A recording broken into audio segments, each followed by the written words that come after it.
Before ORB Chapter 7, the last chapter begins, please sign up for the free tier at patreon.com. You'll get access to a ton of stuff and won't be disappointed. Or consider supporting me in my goal to write fiction that honors King Jesus by signing up for a paid tier on Patreon. Link is in the description. Now on with the last chapter of ORB, a sci-fi story for kids.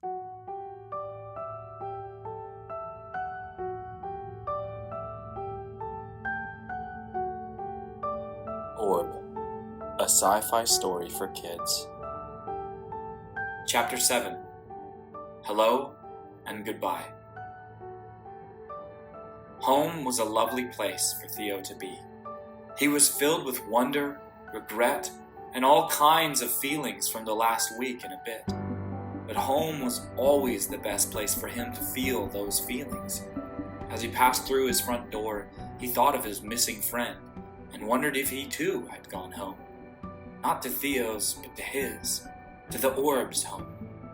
The thought made Theo feel blue. "What took you so long, son?" Mama asked in a rather friendly way. "I'm sorry, Mama. I had a shootout with Chuck. Last practice, the ORB and I cheated, and we scored an impossible goal on Chuck, so we redid it, but fair and square. No ORB." Mama laughed. "Good call, pal." "And Mama?" Theo said. "The ORB ran away from me. I mean, he floated away. He didn't come here, did he?" "No, son, he did not," Mama said. "Maybe that's for the best?" "Maybe," Theo said sadly. "I was talking to him before he left, and I think he did something bad at his home planet. I think that's why he's here. He's afraid of what happened. Or maybe he's afraid of what's going to happen." Theo and Mama didn't talk much more about the subject of the missing orb. Theo played with Lydia a little, telling her all about his problems. Although she was a baby, she was nice to talk to. After that, Theo helped Mama prepare supper, spaghetti and meatballs. Before long, Papa came home from work and learned of Theo's news. He was chipper about it, feeling the same as Mama. "It was best he went home eventually," Papa said. Just before they were about to sit down for supper, there was a knock at the door. Theo answered. It was Carly and her father. "Hey, Theo," she said. "Hi," he said, looking at both of them, wondering why they were there. "Is your Mama home?" she asked. Mama heard and was already on the way to the door. "How are you, dear?" she asked. "Please come in." Papa and Carly's dad shook hands in hello, and then all eyes were on Carly as she asked a question.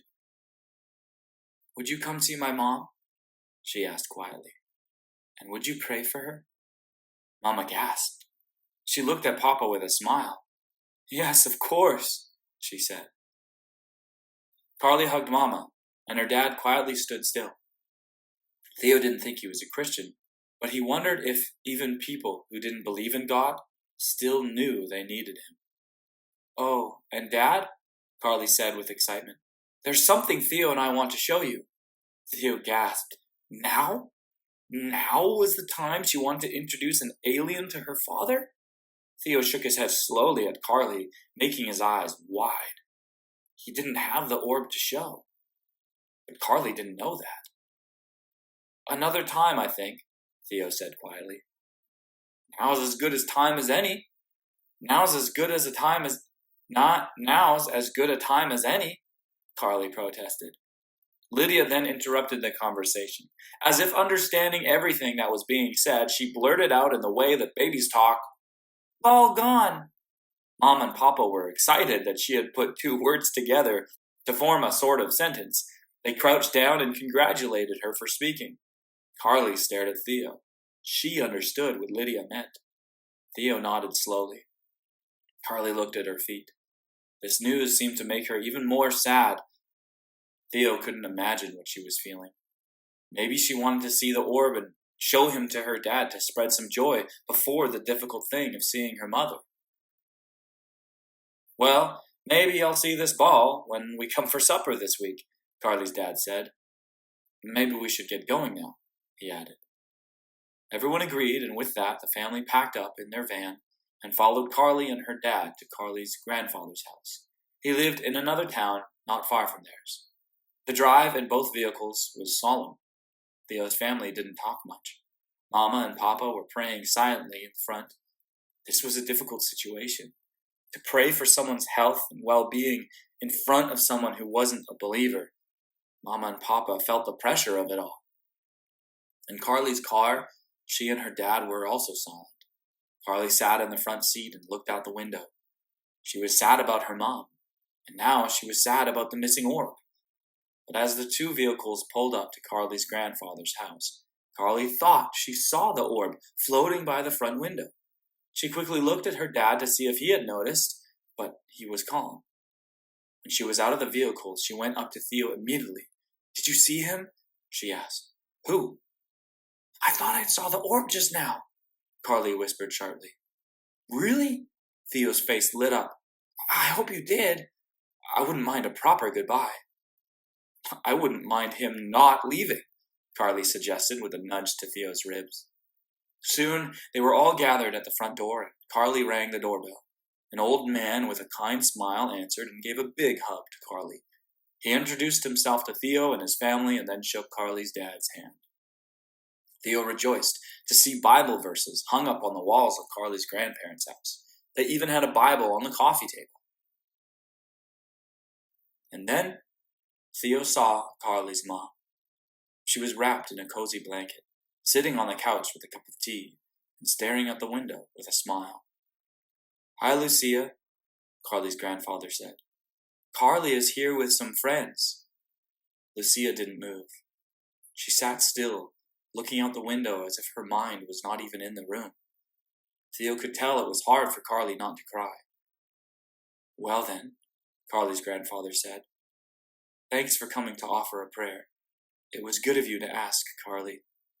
He stepped beside Carly and stroked her orange hair. Mama and Papa then sat next to Lucia and prayed for her. They each took turns, and Theo prayed too. Then Papa read the 89th Psalm. Finally, Carly prayed too. It was a short and sweet prayer. "God," she began, "help my mom remember, even just for a moment." Just then, Carly's mother turned her head and said, "Carly, it's so good to see you. But how are you so tall already?"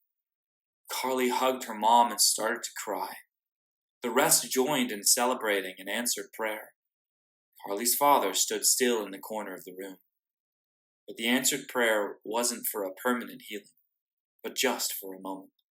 Still, it was a wonderful moment that Carly would remember forever. And through her tears, Carly saw the orb again, floating outside the window, as if he were watching. Theo saw him too. Suddenly, to both their surprise and disappointment, the orb vanished again. Carly's mom took her eyes off Carly, and then her grasp loosened.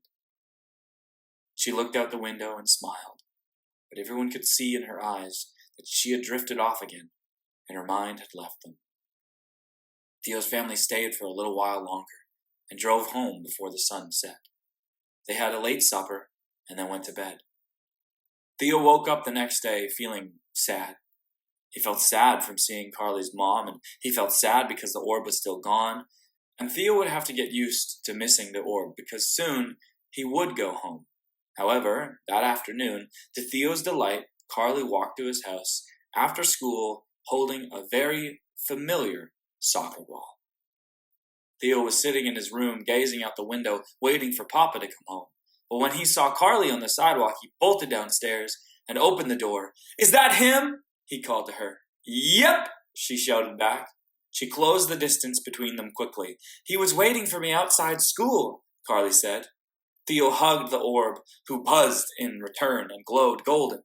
"It's so good to see you," Theo said. The orb was silent as the friends made their way into Theo's living room. Carly greeted Mama in the kitchen with a hug and then sat on the couch with Lydia on her lap. Theo looked at the orb with great expectation.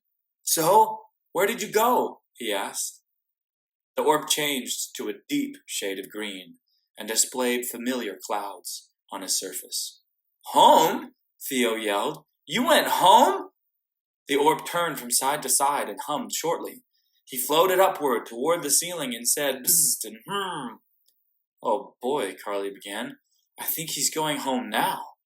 I think he's saying goodbye. The orb nodded. Theo sighed. He felt like crying, but he knew this day would come. In fact, he had thought it already had. At least, now he got a chance to say a proper goodbye. I'm going to miss you so much, Spaceball, Theo said. Returning to gold, the orb floated up to Theo and bumped into his chest. The orb then floated across the room and brushed up against Carly's hair, turning orange once again. After a few moments, the orb plumped himself next to Lydia and proceeded to turn pink and then rainbow-colored. Lydia giggled and said, Ball! And friend! Then the orb floated to the middle of the room and suddenly turned a deep black, blacker than the night sky. And then he turned gold again, and he proceeded to flash back and forth like a light being turned on and off several times. And then he stopped, and the room was still. He returned to the color gold, which he seemed fond of now. What did you just do? Carly asked. The orb said bzzzt and again. Your parents, Theo asked. Did you call them or something? Carly blurted.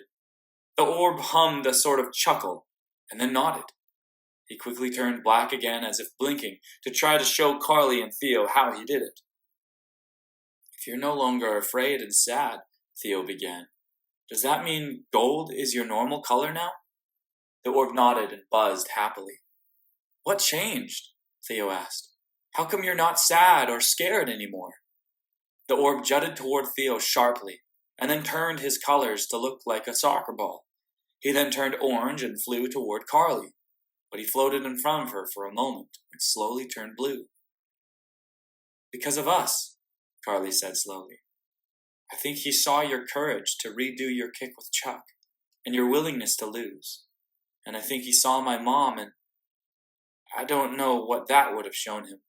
Carly stopped talking and put her hand on the orb's side. She started to cry. Life's not easy, is it, Orb? She asked through her tears. The orb turned from side to side and then nestled himself in a hug with Carly and Lydia. Maybe his time here showed him he can face whatever hard thing waits for him at home, Theo said. He said he was supposed to do something he didn't want to do. The orb returned to the middle of the room and nodded. I can't believe an alien learned that from a couple of kids, Carly said with a short laugh. With God, all things are possible, Theo said. Jesus said that. Carly looked at Theo and smiled. She believed that. Even aliens, she said quietly. Even aliens, Theo agreed with a light-hearted chuckle. Just then, Papa's car pulled into the driveway. He came rushing in through the front door. Do you see that? He said loudly. Welcome home, dear, Mama called. Look at the sky, Papa yelled. Everybody gathered at the living room window and looked up. They could see the sky was darkened in a single place. The rest was blue, but there was a dark cloud or almost a window through which they could see space. And coming down from the sky, through the black window, came glowing orbs, golden and bright. 2 of the golden orbs came right toward Theo's house. It happened so fast, the family stood still and only watched. The other orbs floated through the front door as if it wasn't even there. The orb then jolted toward the newcomers and made all kinds of gleeful screeching. The 3 orbs collided and seemed to be rolling on top of each other. Bzzzt and Theo yelled. The orb called back with a buzz so as to say loudly, yes. The family didn't know what to do but watch as the 3 alien orbs began to talk to one another in buzzing and humming and wiring sounds. They talked for a while before the orb turned and embraced Carly one last time. After her, he floated against Lydia and Mama and Papa to say goodbye. Then he came to Theo, floated in front of him, and turned a bit. Theo understood and held out his fist. The orb then bumped against it and rolled along his arm until Theo was hugging him. Then the orb's parents floated toward Mama and Papa and turned downward quickly as if nodding or bowing. "Hello," said Mama. "Greetings," said Papa. The two orbs then turned to Carly and then to Theo and nodded at them also. After the hellos and the goodbyes, the three orbs floated out of Theo's home and flew up into the sky like lightning. The end. Wait a second. The story can't be over. A story can't end that way, can it? We never learned what the orb was running from, did we? Well, this is where I want you to use your imagination. You see, I have my own ideas. I think the orb was a prince on his home world. I think the king there could only serve a few terms as ruler and then pass on the scepter to the next of kin. So even though the orb was young, just as old as Theo was, his time to lead had come. Maybe his planet ran on some kind of republican monarchy where that kind of legal and regal system worked. If that was the case, perhaps the orb feared that responsibility. So his parents, the king and queen, had sent him to Earth to learn what he needed to from humans. After all, this was the race that God had come to dwell with and to give wisdom to, as the Bible says. Maybe the orb's parents had been to Earth before too. Maybe many different orbs had come in previous years. Maybe some good, maybe some bad. What do you think? Does that sound like a good start and end to a story? Maybe you'd rather the orb be a persecuted fugitive or a runaway child. That's the beauty with storytelling. You can do whatever you want. Maybe while you were reading this book, you had story ideas filling your mind. Maybe with every page turned, you saw different ways things could play out. Maybe you think you know what happened on the orb's planet, and you think you can write about it. Do it. Write that tale. Find a way to take a biblical principle or question and turn it into a story. I have another tale about a pirate becoming a follower of Jesus and taking to the seas to evangelize to other pirates. I have a tale about a badger who wants to storm the castle of the world's evil enemy, the Serpent King, and share with him the gospel. I have a story about a little mouse who enters the cave of a terrorizing dragon to share with him how the ways of dragons are sinful. And now I have this story, a story about aliens. I started working on this one when I was a young teenager. You see, I write because through my stories I get to engage with people and ask questions. Like this: would you still believe in God if aliens exist? It's a simple question, and you now know the answer. Yes! But so many Christians have been asked that question and sadly said no. I want to write books that encourage people in their faith and that build their faith so that they put the book down knowing more about God and loving Him more. And I want to encourage you to do the same. With whatever story is in your head, start getting it down. Start sharing it with other people and glorify God with that story. Creativity is in every single one of us. We're made in the image of God, after all. Most people seem to have lost their creativity by the time they've grown up. But I wonder if that's because they stopped using it. I wonder if it's because at some point they stopped using their imagination and being creative. I wonder. So, let's find out. And as for our main characters in this story, I don't think this is the last time I'll write about them. The concept of bad orbs is too exciting not to entertain in a sequel book someday. But for now, know that Carly and Theo kept on being friends. They finally told Silas about the whole ordeal too, but he didn't believe them. Carly told her dad too, and he did believe her. She told him the entire story, and he never once laughed. In fact, he even came to church with them that Sunday. But now the end must come. Because all stories have one of those. Just because this book is over doesn't mean the story is. I hope you were able to learn from this book and that you were encouraged to pick up the Bible and read it. There's some incredible stuff in there. Better things than I could ever imagine writing.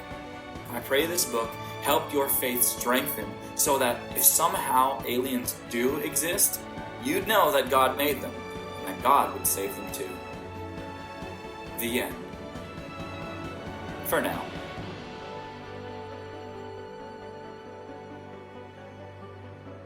You just listened to an excerpt from my new book, ORB, a sci-fi story for kids. The full book is available for purchase on Amazon, or you can listen to it all ad-free on patreon.com or on Spotify. Links are in the description.